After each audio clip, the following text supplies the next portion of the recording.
Hey Martha, how's it going? It's going great. How are you?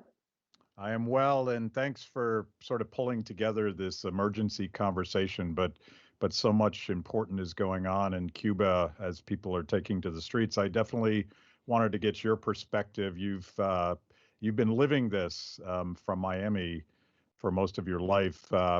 Tell us a little bit about why Cuba matters to you, because this is personal. This is absolutely personal. And it's not just Cuba, it's freedom in general. But Cuba specifically, my parents are Cuban. My entire family is Cuban, of course. And my father was a political prisoner in Cuba um, in the late 60s. He was taken as a political prisoner because he attempted to leave Cuba. And he spent about a year in jail. First 6 months were in regular jail. And then after that, he was sent to work at a prison camp, which is basically a Cuba's version of the Gulag. And so my father left the country. My mom broke him out of jail. He made it across to Guantanamo and was from there taken to the United States. And so I've grown up my entire life hearing about this and living in this different, living here in the United States, seeing the difference. We can get on a plane and go anywhere around the world that we choose to. Cubans don't have that luxury. We then moved to Venezuela, and my father had businesses there. And back in the late 80s, early 90s, it was a great country to live in. And I watched how, Venezuela changed from a great country to one that is now, just as bad as Cuba. And so it's kind of reiterated at least for me, consistently how bad socialism is. It takes beautiful countries that are prosperous and turns them into what we see now happening in Cuba and Venezuela. And, people say, oh, it wasn't done well enough. How so? It's tried over and over and over again. And so this is just something that's very near and dear to my heart. It has affected my entire life. It's affected my ability. I didn't get to meet my grandparents on my mom's side.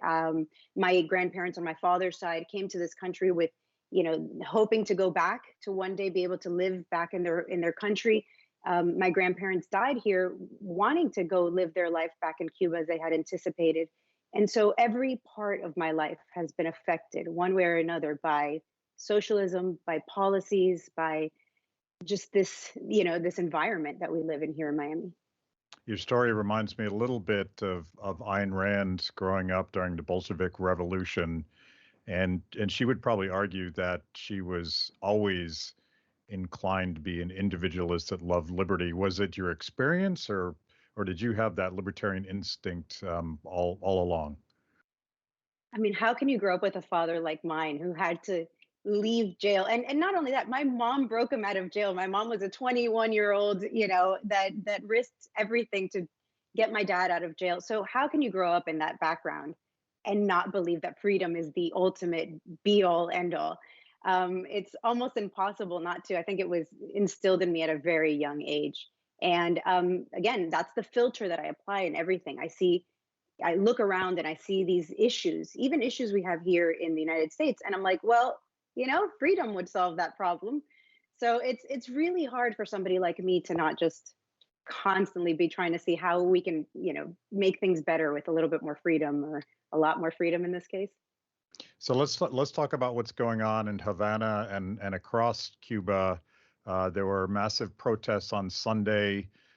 We probably think they're still going on. You have family on the ground.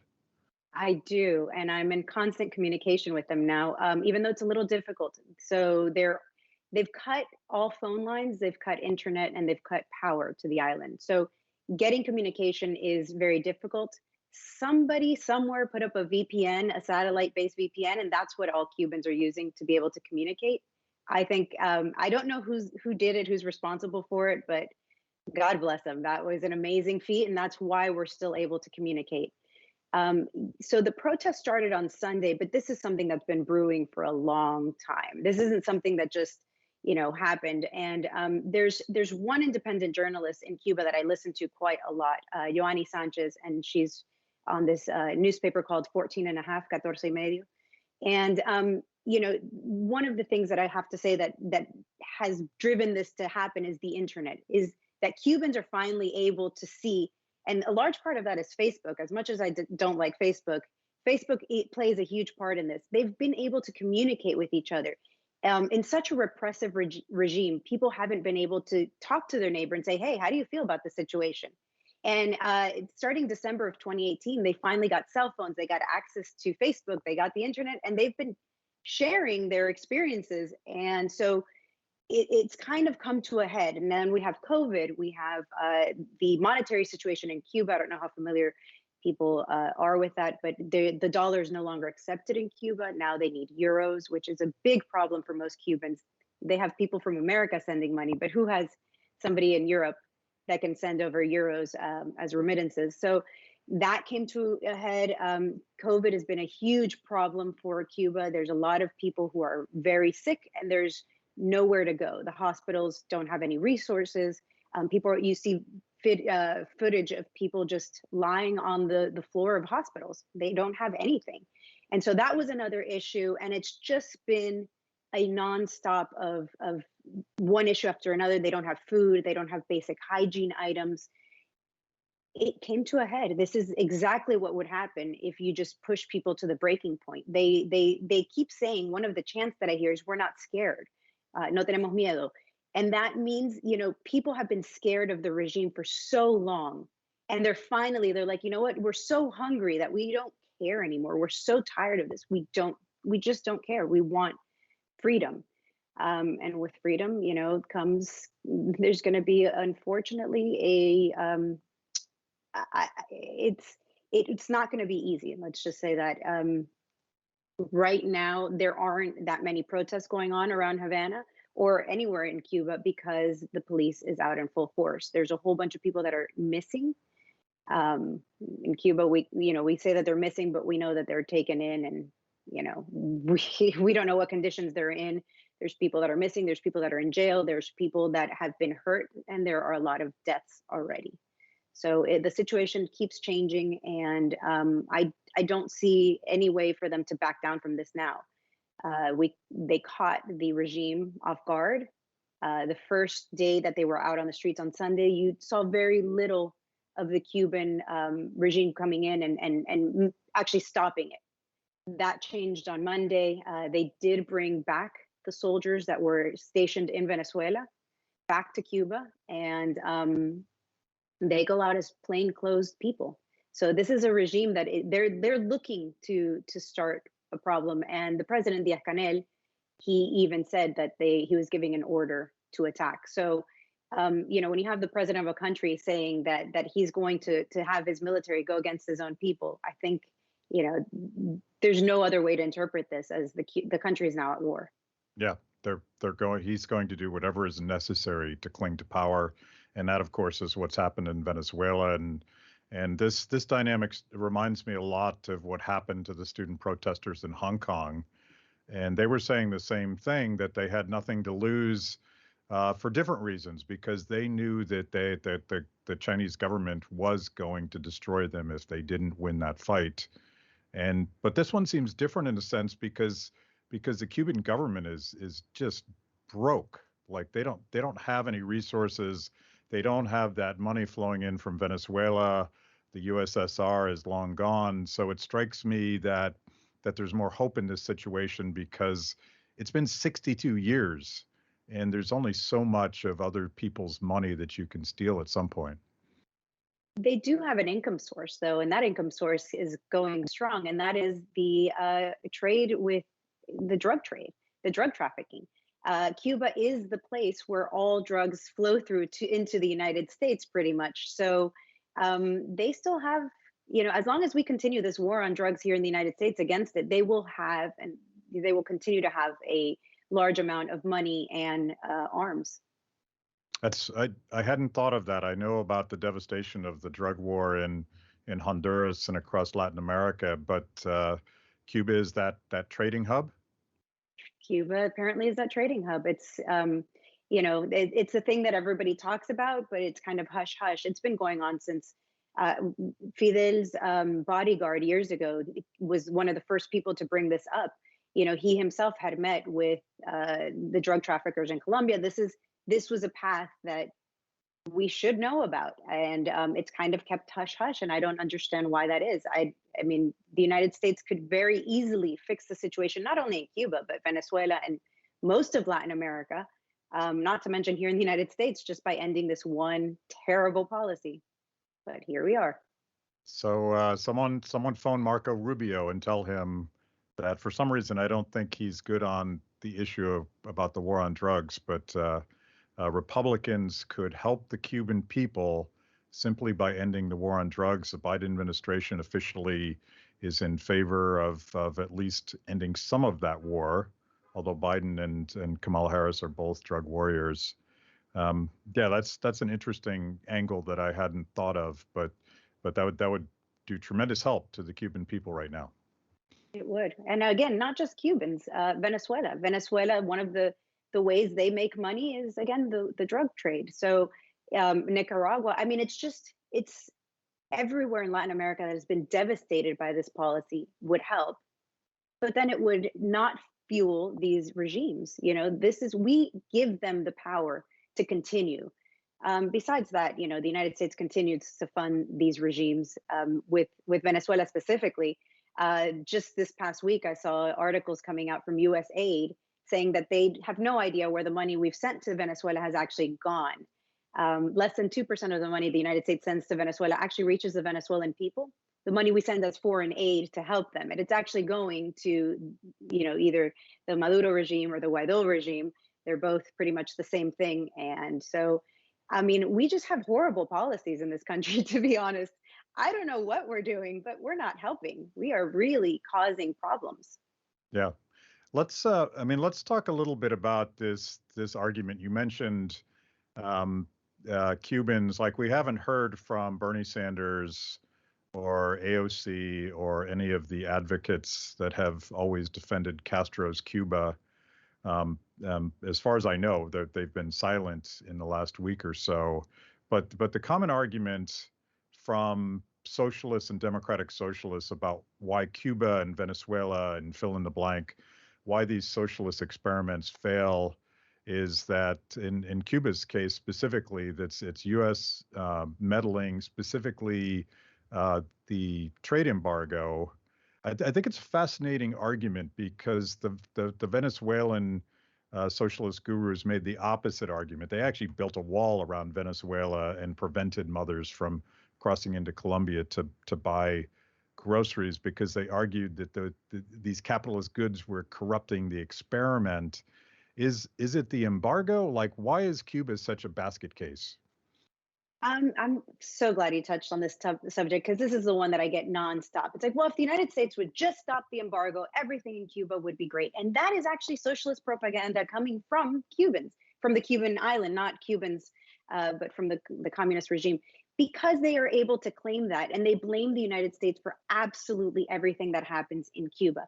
The embargo isn't what people assume when they hear that there's an embargo. Yes, there is an embargo against certain Cuban companies and certain Cuban institutions. It is not an embargo against the island of Cuba. As a matter of fact, the United States trades with Cuba. What we can't do is extend credit to Cuba, which is a great thing, because I definitely don't want my tax dollars going to forgive that debt at the end of the day, because that's basically what would happen anyways.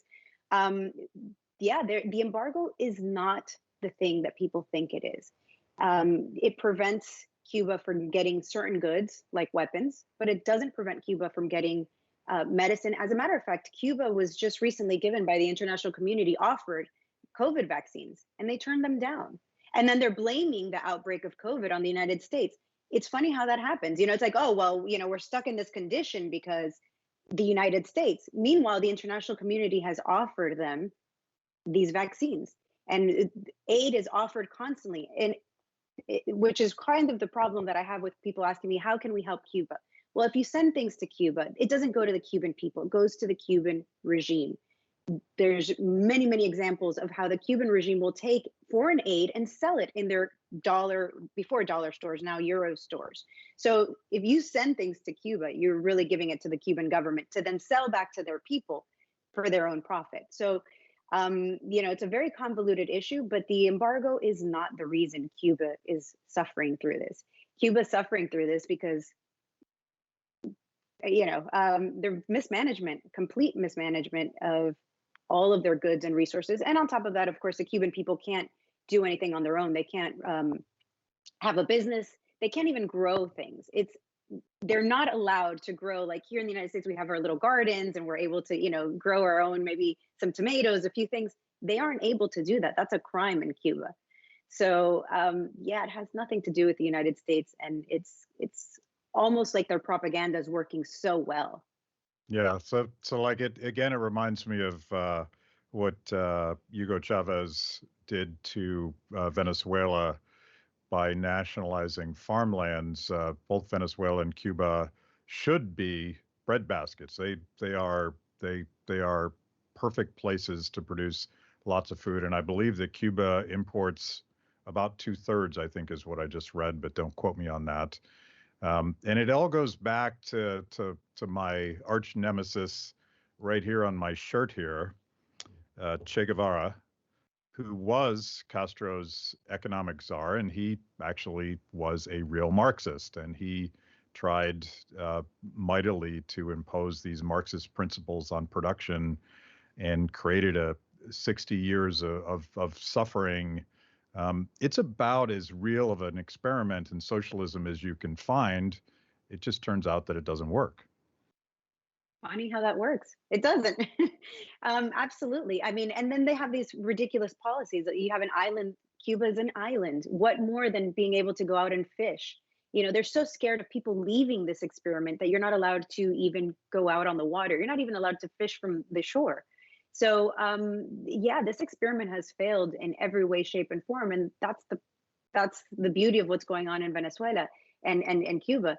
That people are like, well, socialism hasn't been tried the right way. Well, what more than these two perfect examples of socialism being tried by? And I mean, I have to say, I detest Castro with every fiber of my being, but was one of the most intelligent people I think to ever walk this earth. Talk about somebody who not only managed to create a system of 62 years that we're going now in Cuba, but he's managed to spread that to all of Latin America pretty much. Latin America right now is in the throes of wanting socialism, wanting this system. We see it playing out, in Chile and Argentina. We see it playing out, obviously, in Nicaragua. He had a big hand in that. We see it in Venezuela. We see it in Colombia. It is spreading like wildfire, and that can all be traced back to Fidel Castro. So people in America that are like, well, it wasn't done the right way or whatever.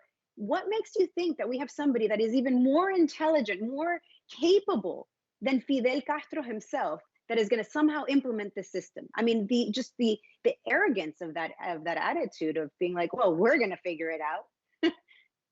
I don't get it. Yeah, the pattern is always the same, and then they always socialists, true socialists, always want to separate the noble Marxist experiment, as happened in Cuba, and other places as well, with the devolution into authoritarianism and violence, and it turns out that one naturally leads to the other, because it's very difficult to get people to do things that they don't want to do unless you force them to at a point of a gun. Yeah. And that's the be all end all of these regimes. You don't have a gun, only the regime has a gun. So when you're saying no more, which is what the Cuban people are saying now, they're saying we've had it. There's no way out. There's plenty of videos going around the internet of Cubans breaking up the sidewalk so that they can use the sidewalk pieces to hit at the government. But then the government has guns. They've started shooting at people. Starting yesterday, we have reports of plenty of people being shot on the streets in Cuba. So there's no way out of socialism other than a war and fighting your way out of it. So it's a little scary when, again, coming back to the United States, we see people saying that we shouldn't have certain guns or we don't need certain guns. I take big offense to that. We should have everything the United States government has. If they can have it, we should have it. And this is the proper example of why. I would assume that the Cuban government has very strict gun control laws to keep people safe. Is that true? That is true. There's nobody is able to own a gun in Cuba. People gave them back to the government in the 60s, and there's no gun stores, there's no gun trade. So the only people who have guns in Cuba, of course, are the same people that would have guns if we removed guns from law-abiding citizens here in the United States. It's the government, and it's going to be people who those laws don't apply to anyways. Yeah. Smugglers or other people that are able to acquire them. So one of the things that I've always worked on when I talk about Cuba and socialism is one of the bizarre things. It's not that bizarre when you understand it, but one of the weird things that Castro did very early on was ban the Beatles, and specifically Western style rock and roll. And at first blush, that seems sort of weird, but when you dig into socialist regimes, you very quickly learn that one of the very first things they do is they go after artists and music and poetry and poets and actors. Why did they do that? Oh, that has a great. They have to do that. They also go against independent journalists. They go against anybody that can open your mind to these other ideas. So that, which is the crazy thing to me, is that they allowed cell phones onto the island, because they were trying to block all of these things. They blocked religion as well. For a very long time in Cuba, you weren't able to have religion. Art is something that you're not able to have. You're not able to be an independent journalist. So then they allow these cell phones, and that's showing that that is the catalyst. That is why they've tried to block these things, because once you're able to open your mind and think about these alternatives, well, look at what happens, and the country goes against you. There's an actual artist, Hamlet La Bastida, that was had an exposition in Europe somewhere, and he came back to Cuba, and after they had him in quarantine for a few days, they took him, and he's been arrested and whatnot. So his crime was going to open an art gallery or be part of an exposition in Europe, and that's something that the regime just will not tolerate. They also had these protests. This all started again way before Sunday, with the protests of artists that were stationed inside the Ministry of Interior of Cuba. They are the ones that were fighting for this, because they are being blocked from pursuing their art.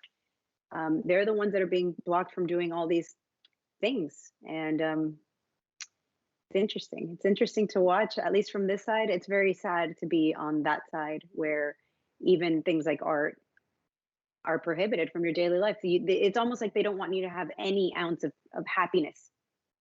Yeah, well, they're afraid, because happiness and liberty go together, and if you get a taste of that, you're not going to give it up.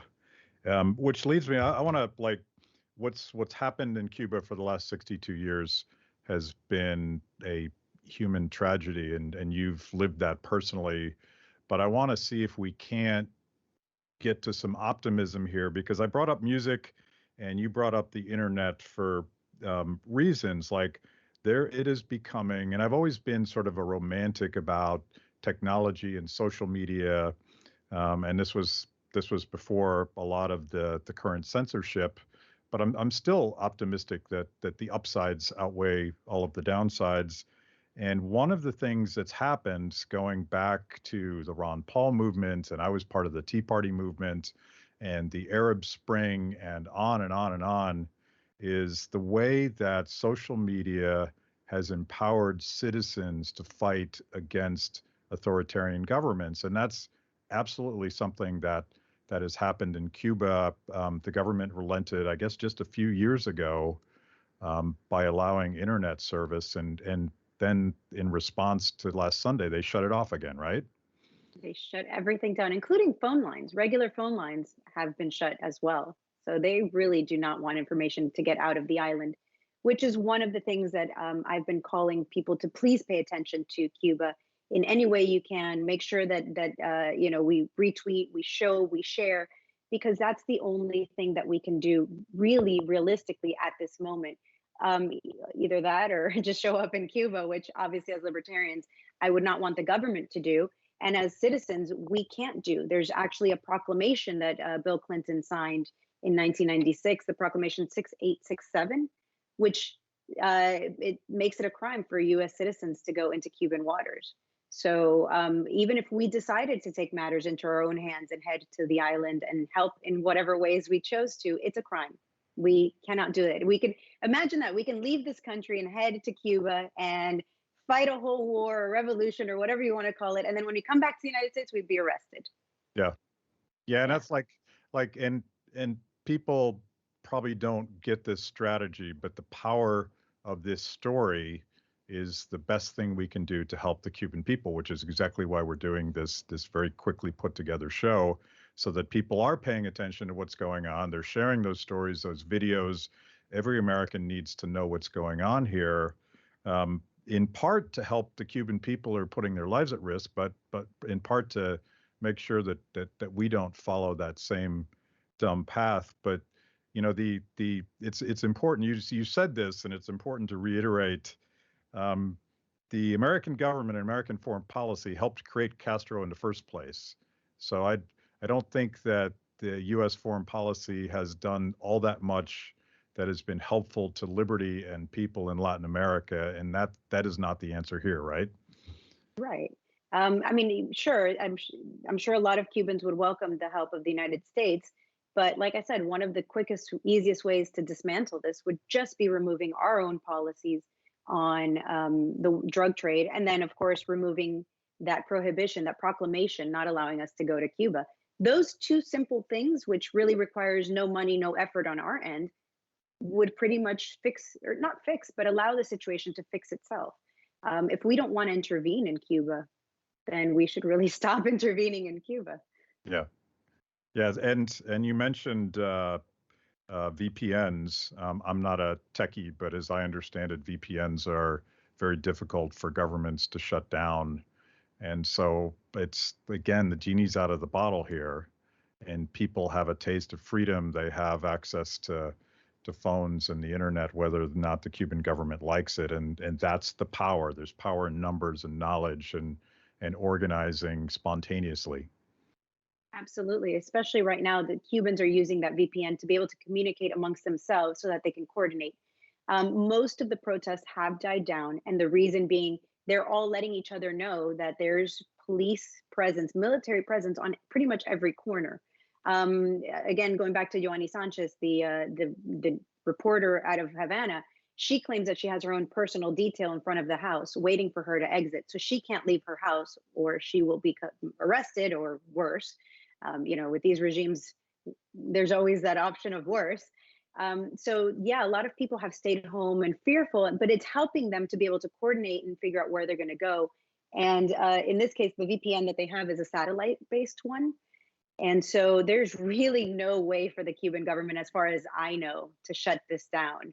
So again, I don't know who's responsible for it, but whoever it is, that was a great job, because they've been sharing the ability to connect that went around through our social media here in the United States to them, so that they all knew where to go and how to get online.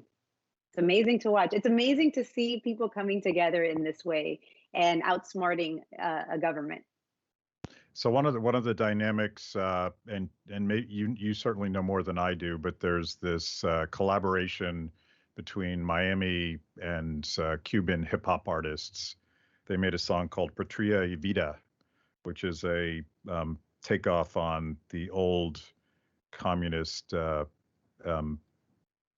slogan. Patria y muerte. Yes, Thank which you.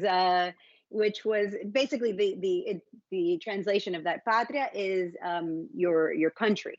So before it was patria o muerte, either our country or death. That was Fidel Castro's battle cry. And these artists, gente de zona, they created the song called Patria y Vida, our country and life. You don't have to choose death. We can have our country and we can have a life. And I think when that song came out, the most amazing thing as a Cuban that's been paying attention for many years to the island was how before, I guess maybe the brainwashing or the propaganda meant that people wouldn't even dare to say, I don't agree with this system. And that song came out and it was spread throughout the island, and it just showed the contrast of where we were and where we are. And I think a lot of people recognized that they are done, and again, it was that communication between people. They don't have it. If you talk to Cubans on the island, they're like, no, everything's great. They aren't able to have this conversation.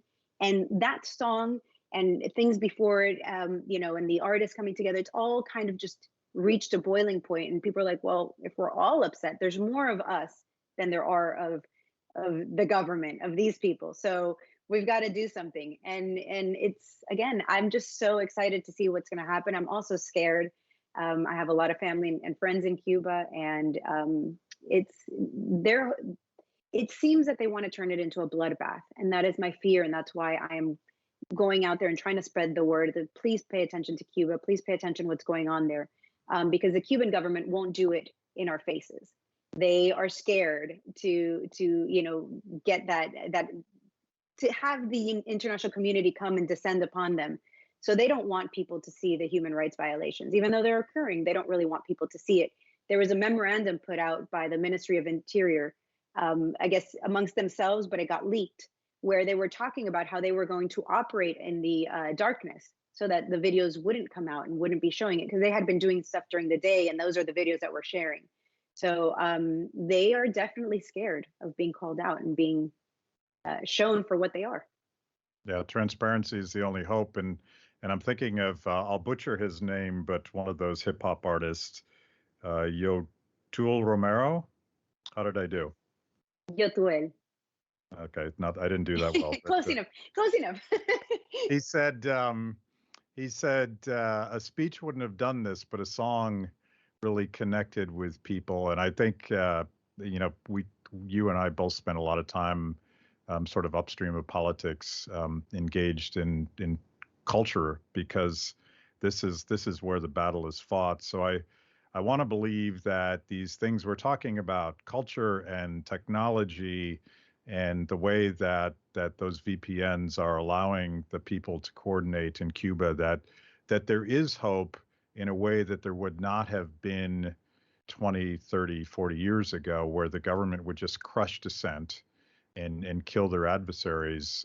So that the strategy, as you've said again and again and again, everybody needs to know what's going on. Everybody needs to share it, and everybody needs to support the people in Cuba that are putting their necks on the line to get just a taste of the freedom we have in this country. Absolutely. And that is what we can do for them. So it brings up a memory of back in, I believe, 1996 or so. There was a Cuban vessel called 13 of March, 13 de Mayo, that people from Cuba, from Havana, had taken. It belonged to the government. You're not allowed to own a vessel in Cuba. And they had taken it out into the waters, and they were trying to escape. And the Cuban government sank the boat, killed almost everybody on board. And then when there was a few survivors, they started going around and around to create a vortex in the water so people would drown. The only reason they stopped doing that was because a Greek ship was coming into port, and they didn't want to have that international community awareness on them. So this is a perfect example of why it wasn't going to work then. Most of us haven't heard of El 13 de Marzo, that vessel. If you weren't inside the Miami diaspora of Cubans, you probably don't even know that had happened, this tragedy that killed over 50 children. So it's a perfect example of how our eyes on Cuba is what is going to keep them alive. Hopefully, it is my belief that we can do this. We can show the world what's going on in Cuba, and that these people just want their freedom. So you mentioned the diaspora of Cubans in Miami, and you and I and Terry and a bunch of folks have been collaborating on a documentary project we want to produce about the people and the values that have fled socialism and the war on drugs and all of these horrible things that are happening in Latin America to come to Miami to live their version of freedom. And I can't help but observe, and this will upset some Americans, but maybe they should think about it. I can't help but observe that it strikes me that a lot of the people in the streets of Cuba are more American than some Americans are, in the sense that they understand what they're fighting for, and they think it's worth something. Absolutely. And I think I couldn't put it any better than when Ronald Reagan said that. That's what we built America on, was these values of coming to this country for that freedom that we don't have elsewhere.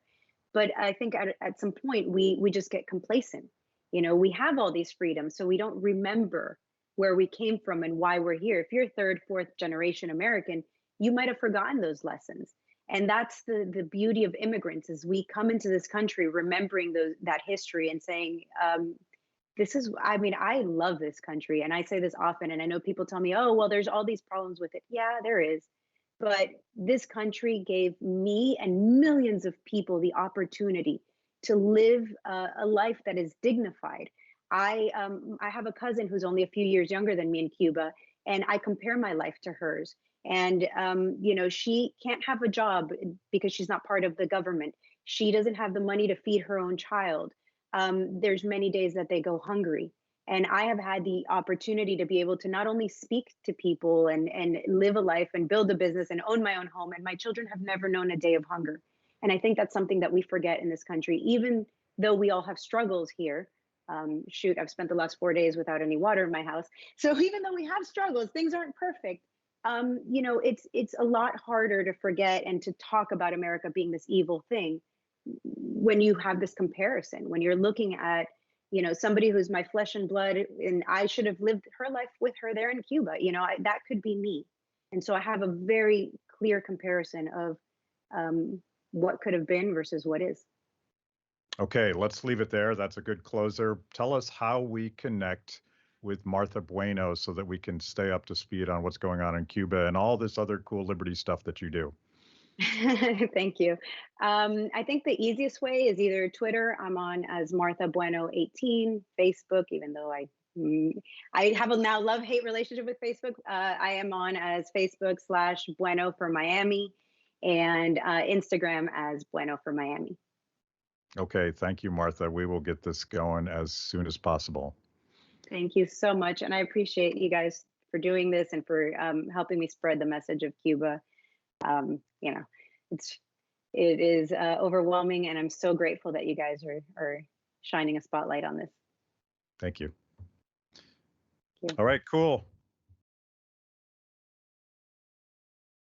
That was amazing. Where can I get more content just like that? It's a great question. You're clearly a discerning consumer of the best content. Make sure to like the video, subscribe, and click the bell. And if you're consuming podcasts, go to Apple, Stitcher, anywhere you get them.